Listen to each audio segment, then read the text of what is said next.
के रखलू सटतानी भीरी त दूर काहे हटेलू अरे सटना अरे गड्डी के गड्डी 12 रुपया गिनाई तोहरे के देखे गोरी सब के हुआई सुनी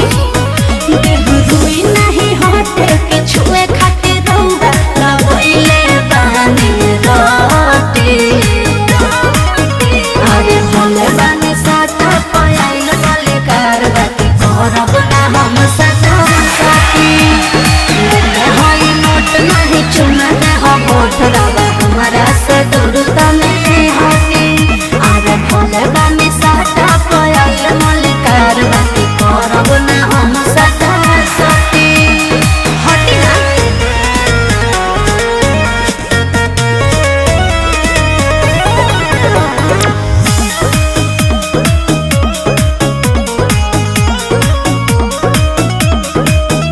अरे भ के रउआ का पाजाना हो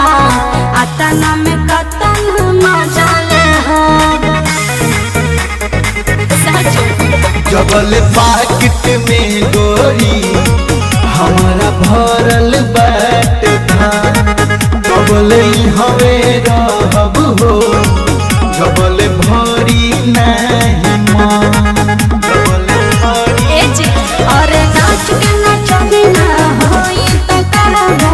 पावर नहीं घटी अरे भले बानी साथ पायल मलिकार बाकी करब ना हम साथ साथी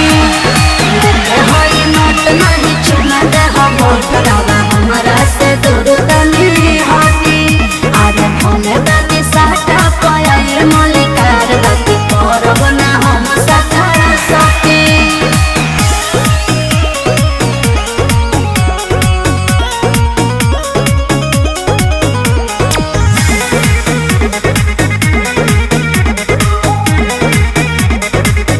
अरे मलिकार नाही दाल गले देखी पगला ही जनी को मन कोले अभी तले देखलू प्यार अब रंगबाजी देखी हो हम बनी गोरी कतना